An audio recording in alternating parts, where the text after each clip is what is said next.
Hello दोस्त, नमस्कार। आपकी रानी देवी बोले अपने न्यूज़ चैनल पर आप लोग का स्वागत करती हूँ। आप लोग के बीच एक बहुत सुंदर सा देहाती नाच गीत लेकर आए। कैसा लगे कमेंट बॉक्स में अपनी राय जरूर बताइए।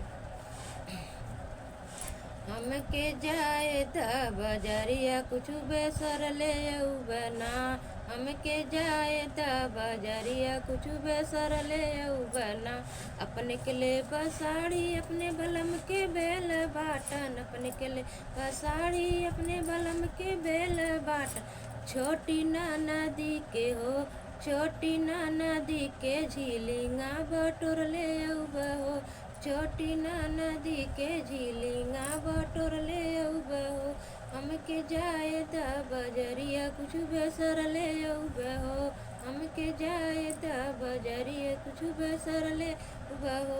अपने के ले हीर माना अपने बलम के कर बुझा।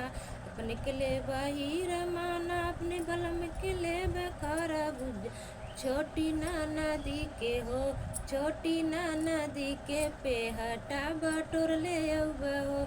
छोटी ना नदी के पे हटा बटोर ले हो। हमके जाए द बजरिया कुछ बेसर ले हो। हमके जाए द बजरिया कुछ बेसर ले हो।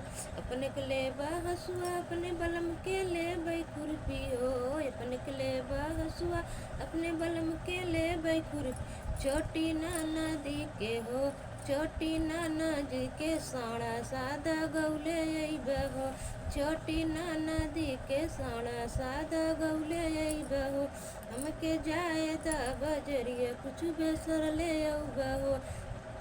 हमके जाए द बजरिया कुछ बेसर ले हो। हेलो दोस्त, कैसा लगा मेरा नाच गीत आप लोग कमेंट बॉक्स में जरूर बताइए। हमारे चैनल को आप लोग प्यार दुलार आशीर्वाद बनाए रहे। हमारे चैनल को लाइक सब्सक्राइब करते रहिए। तब तक ले बाय।